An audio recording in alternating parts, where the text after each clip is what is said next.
नमस्कार। आदर्श शिक्षण संस्थान द्वारा आयोजित ऑनलाइन शिक्षण में सभी भैया बहनों का हार्दिक स्वागत, अभिनंदन।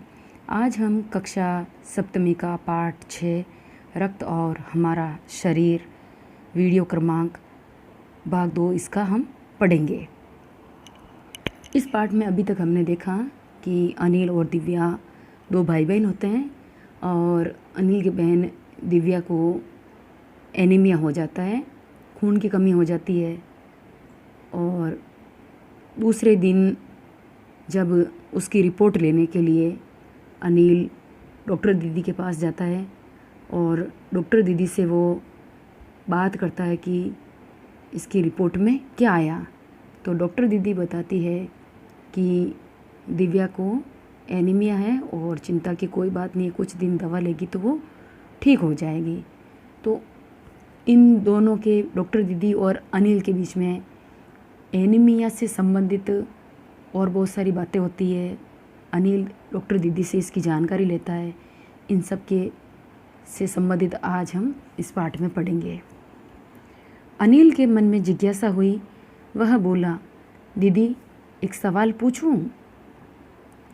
हाँ हाँ, क्यों नहीं, डॉक्टर दीदी ने कहा। एनीमिया से आपका क्या मतलब है दीदी? उसने पूछा। अब अनिल के मन में जब दीदी ने ये बताया कि दिव्या को एनीमिया है तो वो जानना चाहता है, उसकी जिज्ञासा बढ़ जाती है और डॉक्टर दीदी से वो पूछता है कि मुझे इसका मतलब बताइए। यह जानने के लिए तुम्हें रक्त के बारे में जानना होगा, डॉक्टर दीदी ने कहा। फिर बोली, अनिल, देखने में रक्त लाल दर्व के समान दिखता है, किंतु इसे सूक्ष्मदर्शी द्वारा देखे तो यह भानुमति के पिटारे से कम नहीं। अब डॉक्टर दीदी ने कहा कि हाँ, मैं तुम्हें अच्छे ढंग से बताऊंगी एनीमिया के बारे में। और वो कि एनीमिया को जानने से पहले आपको रक्त के बारे में जानकारी होनी चाहिए। तो डॉक्टर दीदी ने उसको बताया कि देखो अनिल, ऐसा अगर हम सामान्य दृष्टि से अगर रक्त को देखते हैं तो वो एक लाल गाढ़ा एक द्रव टाइप अपने को दिखाई देता है, किंतु जब अब हम इसको सूक्ष्मदर्शी यंत्र द्वारा देखें, भानुमति का पिटारा यानी एक लोकोक्ति आ गई है। इसका मतलब होता है कि एक जगह बहुत सारी चीज़ें इकट्ठी मिलती है, भांति भांति की चीज़ें हमें देखने को मिलती है।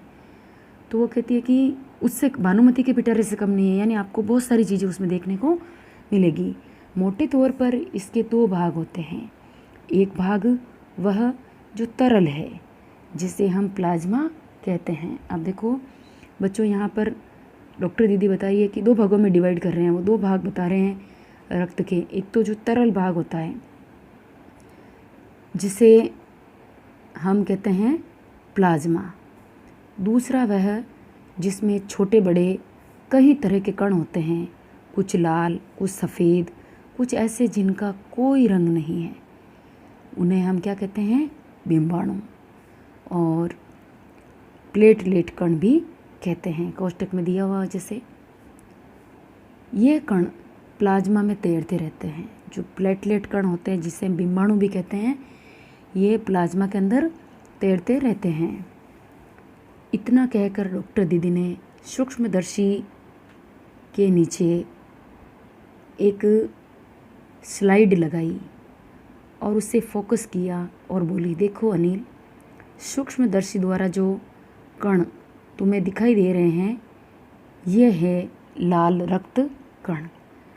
अब डॉक्टर दीदी अनिल की जिज्ञासा को समझ गई थी और उसकी जिज्ञासा को शांत करना चाहती थी।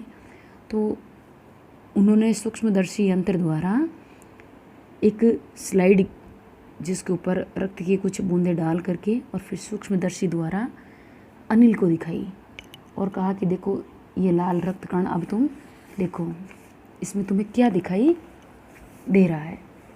स्लाइड देख मानो आश्चर्य से उछल पड़ा था अनिल। रक्त की इतने सारे कण, इसकी कल्पना भी नहीं कर सकता था। वह बोला, इन्हें देखकर तो ऐसा लग रहा है मानो बहुत सी छोटी छोटी बालूशाही रख दी गई है। जब उन रक्त कणों को अनिल ने देखा तो बड़ा आश्चर्यचकित हुआ और उसे बड़ा अचंभा हुआ कि देखो एक रक्त की बूंद में इतने सारे कण हो सकते हैं। और वो कण किस आकार के थे? बालूशाही जो एक मिठाई होती है उस आकार के थे। तो उसने कहा दीदी ऐसा लग रहा है यहाँ पर तो बहुत सारी बालूशाही मिठाई रख दी हो।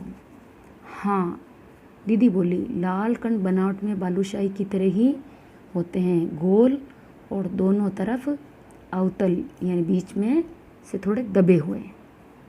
रक्त की एक बूंद में इनकी संख्या लाखों में होती है। एक बूंद में इनकी संख्या कितनी होती है? लाखों में। यदि हम 1 मिलीलीटर रक्त लें तो उसमें हमें 40 से 55 लाख कण मिलेंगे। कितने कण मिलेंगे? 40 से 55 लाख कण मिलेंगे, ये रक्त के छोटे छोटे तैरते हुए। इनके कारण ही हमें रक्त लाल रंग का नज़र आता है। ये कण शरीर के लिए दिन रात काम करते हैं। सांस लेने पर साफ हवा से जो ऑक्सीजन तुम प्राप्त करते हो उसे शरीर के हर हिस्से में पहुंचाने का काम इन कणों का ही है।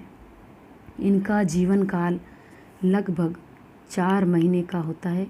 4 महीने के होते होते ये नष्ट हो जाते हैं, लेकिन एक साथ नहीं, धीरे धीरे, कुछ आज, कुछ कल, कुछ अगले दिन। अब डॉक्टर दीदी उनको बता रही, अनिल को बता रही है कि रक्त की एक बूंद में जो ये कण नज़र आ रहे हैं इनकी संख्या 40 से 50-55 लाख कण होते हैं। और दिन रात ये अपनी जो ऑक्सीजन लेते हैं उस ऑक्सीजन के द्वारा ये अपने शरीर में उस ऑक्सीजन को, और जो साफ़ हवा जाती है हमारे शरीर में, तो ये कण ना उस अपने शरीर के प्रत्येक हिस्से तक ले जाने का कार्य करती है। और इनका जीवन काल भी लगभग ज़्यादा नहीं होता है। जो ये लाल रक्त कण हैं, सफ़ेद हैं और कुछ रंगीन हैं, ये धीरे धीरे नष्ट होते जाते हैं, फिर नए बनते जाते हैं। एक साथ सभी नष्ट नहीं होते हैं। तब तो कुछ ही महीनों में ख़त्म हो जाते होंगे। तो फिर अनिल ने पूछा कि ऐसे तो फिर कुछ महीनों में ये पूरे ख़त्म हो जाएंगे। ये सुनकर डॉक्टर दीदी मुस्कुरा उठी, बोली नहीं, ऐसा नहीं होता है। शरीर में हर समय नए कण बनते रहते हैं और जो नष्ट कणों का स्थान ले लेते हैं हड्डियों के बीच के भाग मज्जा में। अपनी हड्डियों के बीच का जो भाग होता है उसे मज्जा कहते हैं। उस मज्जा का मतलब जो एक द्रव्य भाग होता है, गड़ा। तो उन्होंने कहा कि ऐसे बहुत से कारखाने होते हैं जो रक्त कणों के निर्माण कार्य में लगे रहते हैं, कि ये नष्ट नहीं होते हैं। जो नष्ट कणों का स्थान है ना, नष्ट कण हो जाते हैं, उनकी जगह मतलब अपनी हड्डियों के बीच में जो एक द्रव्य भाग होता है उसको एक कारखाना बताया है इन नए कणों का निर्माण होने का, कि वहाँ पर ये नए कण है ना, उनका निर्माण होता है। बस इसके लिए कारखानों को प्रोटीन, लौह तत्व, विटामिन रूपी कच्चे माल की ज़रूरत होती है। बच्चों, जिस प्रकार से कोई भी चीज़ का निर्माण कच्ची सामग्री के द्वारा होता है, तो उसी तरह यहाँ पर डॉक्टर दीदी बता रही है कि इन कणों का निर्माण करने के लिए कच्ची सामग्री की आवश्यकता होती है। और कच्ची सामग्री क्या है? हमारे द्वारा शरीर में अच्छे रूप में प्रोटीन जाए, लौह तत्व जाए, विटामिन्स जाए। अब ये विटामिन वगैरह किसके द्वारा जाते हैं? फल है, सब्जी है और अच्छा खान पान के द्वारा जाते हैं। तो उन्होंने कहा कि ये विटामिन रूपी कच्चे माल की ज़रूरत होती है और ये पौष्टिक आहार लेते हो, तो जैसे हरी सब्जी है, फल, दूध, अंडा, गोश्त में ये तत्व उपयुक्त मात्रा में होते हैं और इन तत्वों के द्वारा इन कणों का निर्माण होता है। यदि उचित आहार ग्रहण नहीं करता तो इन कारखानों को आवश्यकता अनुसार कच्चा माल नहीं मिल पाता है। नतीजा ये होता है कि रक्त कण बन नहीं पाते और रक्त में इनकी कमी हो जाती है। लाल कणों की इसी कमी को एनीमिया कहते हैं। अब डॉक्टर दीदी ने बड़े विस्तार से पूरा बताया अनिल को कि ये जो हरी सब्जियां हम खाते हैं, डॉक्टर जब भी हम बीमार होते हैं डॉक्टर कहते हैं हरी सब्जी खाओ, फल फ्रूट खाओ। वो हमें इस बारे में क्यों कहते हैं? क्योंकि हरी सब्जी है, फल है, दूध है। कई लोग वेजिटेरियन होते हैं, जो शाकाहारी होते हैं मतलब, और कुछ लोग मांसाहारी होते हैं, तो उनके अंडा वगैरह ये चीज़ें चलती रहती है, तो वो उस माध्यम से पौष्टिक आहार लेते हैं। सबका अलग अलग जरिया है आहार लेने का।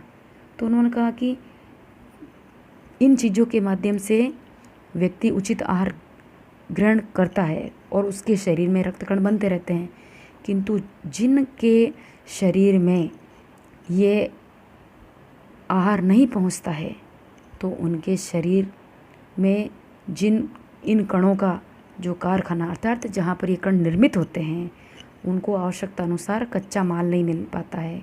अर्थात पेट में जिस तत्व को जाना चाहिए वो तत्व जा ही नहीं रहा है, तो रक्तकण कैसे बनेंगे? और जब इन रक्तकणों की कमी हो जाती है, लाल कणों की, तो इन लाल कणों की कमी को ही एनीमिया कहते हैं। आज हम इस पाठ को इतना ही पढ़ेंगे, आगे का भाग हम अगले वीडियो में पढ़ेंगे। धन्यवाद।